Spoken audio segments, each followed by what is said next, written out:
आज तुम्ही आढावा बैठक घेतली, बैठकीमध्ये नेमकं काय काय ठरलं आणि अधिकाऱ्यांना काय सूचना दिल्या? नाही बघा, मधल्या काळामध्ये चोरांचं प्रमाण फार मोठ्या प्रमाणात वाढलं होतं। नारायणगावच्या हद्दीमध्ये जे पती पत्नी कोकणे म्हणून जे पोलीस खात्यामध्ये काम करतात त्यांच्या घरी चोरी झाली। 7 तोळे सोनाची ही गंभीर बाब झाली। आळेफाटा, पिंपळवंडी, ओतूर, पण त्याच्यापैकी बऱ्यापैकी आता छडा लावलेला आहे। डिपार्टमेंट सतर्क झालेलं आहे आणि मी सांगितलं की पुढच्या कालखंडामध्ये आपण प्रत्येक गावाची गस्ती आणि पोलीस पाटलांचा समावेश करून घेतला पाहिजे। पोलीस पाटलांना शासकीय पद आहे आणि सरकारी पगार आहे, त्यामुळे त्यांनी जागृत राहायला पाहिजे। पाटील हा त्या व्यवस्थेचा कणा आहे, त्यामुळे त्यांचा सहभाग महत्वाचा आहे। प्रत्येक गावाची निर्णायक फळी तयार केली पाहिजे, प्रत्येक गावाला एक दिवस वाटून दिला पाहिजे। त्यामुळे आपलं संरक्षण आपण स्वतः केलं पाहिजे। शेवटी हल्ली काय झालंय की काम कमी आणि चोरी जास्त, अशा पद्धतीचा दिवसेंदिवस समाजामध्ये एक वेगळ्या पद्धतीचा ट्रेंड आलेला आहे। त्यामुळे काम न करण्याची संख्या वाढली आणि चोरीचं प्रमाण वाढतं। जास्त प्रमाण नगरच्या हद्दीतून आहे, त्याच्यामध्ये रामोशीचा समाज आहे किंवा वरचा जो अजूनही त्या वेगवेगळ्या जाती धर्म पासे पडते, असे बरेचसे जे समाज आहेत ते कधी कधी नगरच्या हद्दीतून येतात आणि आपल्याला त्रास देऊन जातात। मला असं वाटतं की पोलीस खात्याला सतर्क करणं, त्यांचा काही पोलीस खात्याचा स्टाफ कमी तर त्याची चौकशी केली, काही पेट्रोलिंगला गाड्या कमी त्याची चौकशी केली आणि त्याचप्रमाणे आज सर्व दूर असलेल्या MSCB ला बऱ्याच लोकांच्या डीपीच्या मागण्या होत्या। त्याच्यामध्ये DPDCने आपल्याला 5 कोटी मंजूर केले पहिल्या टप्प्यामध्ये, एकूण आपली 7 कोटीची मागणी आहे। तर 5 कोटीच्या DPDCच्या कामाला मंजुरी मिळाली, त्याची कामं आता लवकर चालू होतील। काही ठिकाणी सौर ऊर्जेची कामं चालू झालेली आहेत। जुन्नर शहर आपण आता CCTV मध्ये नियंत्रणाखाली आणलेले आहे। 75 लाख रुपये आपण शहराला दिलेले आहेत। हा क्रांतिकारी निर्णय आपण केला। विषय म्हणजे जुन्नर शहर आपण वीज मुक्त करतोय, सर्वांना सेवा सौर ऊर्जेच्या माध्यमातून देतोय, तो एक क्रांतिकारी निर्णय आपण केलेला आहे। आणि आढावा बैठक घेत असताना भूमी अभिलेख मध्ये 1000पेक्षा जास्तचा पेंडिंग प्रस्ताव आहेत। त्यामुळे पावसाळ्यामध्ये मोजणी कमी होते, परंतु पुढे 7-8 लोकांची संख्या वाढवून उद्याच्या मे महिन्यामध्ये आपण 0 पेंडिंग कशी भूमी अभिलेखची करता येईल, त्याप्रमाणे MSCBच्या बाबतीमध्ये जे आता सौर ऊर्जेचे, आता लोकांना असं वाटतं की आज आम्हाला कनेक्शन मिळावे कृषी बापांना, आता सगळे सौर ऊर्जेचे झालेत। मीटर आता तुम्हाला सांगतो की आता सगळे इलेक्ट्रॉनिक मीटर आलेले आहेत। त्यामुळे या सगळ्या अद्ययावत गोष्टी आपण स्वीकारल्या पाहिजेत, अशी आव्हानाने अधिकाऱ्यांना सगळ्या सूचना दिलेल्या आहेत। त्याप्रमाणे संलग्न असलेल्या पाण्याची काय परिस्थिती आता धरणाची, त्या अनुषंगाने अजून धरणाच्या पूरक गोष्टीसाठी आपल्याला कशा पद्धतीचा निधी आपण आता आणलेला आहे, त्याचे कसं वितरण होणार आहे।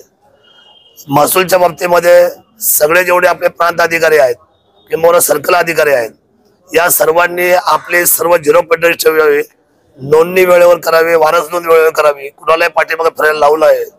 आणि शेतमालाला जाणार रस्ते किंवा पाणंद रस्ते किंवा गावचे जे शिव असेल, हे सर्व अडथळे आता आपण सुमोटो बाहेर काढले पाहिजेत। कुणाचीही तमा न बाळगता आपला जुन्नर तालुका साफ सुथरा केला पाहिजे।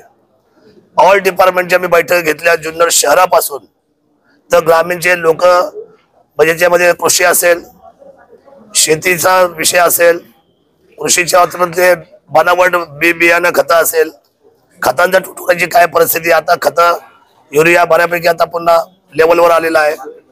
तर या सगळ्या छोट्या मोठ्या गोष्टी ज्याच्याशी आपलं सगळं शासनाशी इष्टांकाचा विषय असेल, अन्नधान्याचा विषय असेल, रेशन कार्डचा विषय असेल, शालेय शिक्षणाच्या बाबतीमध्ये असेल, अंगणवाडीची परिस्थिती काय आहे। आता आपल्याकडे स्मार्ट स्कूल आलेले आहेत, त्याच्या जवळजवळ 25 कोटी रुपये आपल्याला आता आलेले आहेत, त्याचं आता आपले कामं चालू होतील।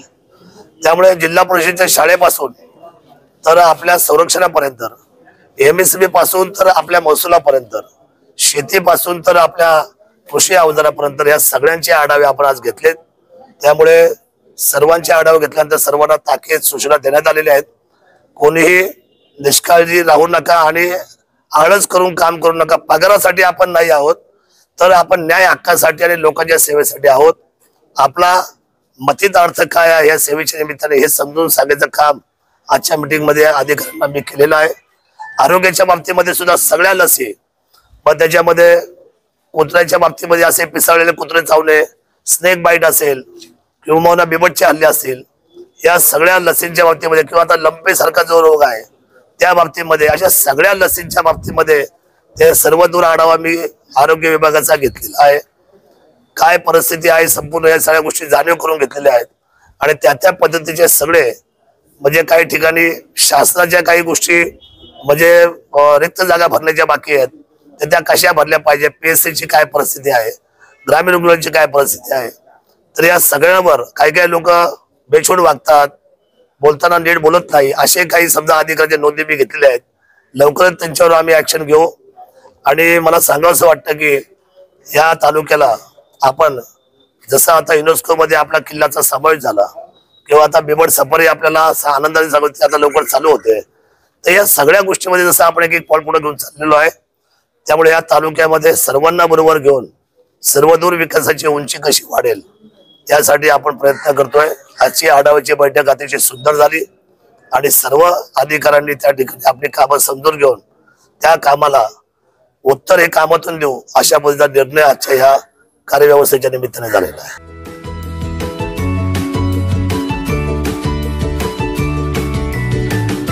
बातम्या शेतीच्या, बातम्या मातीच्या, बातम्या अन्यायाच्या, गुन्हेगारीच्या,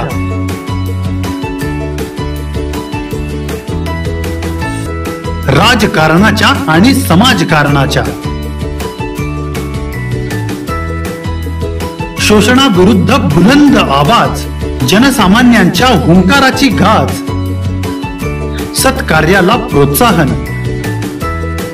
दुष्कृत्याला अनुशासन,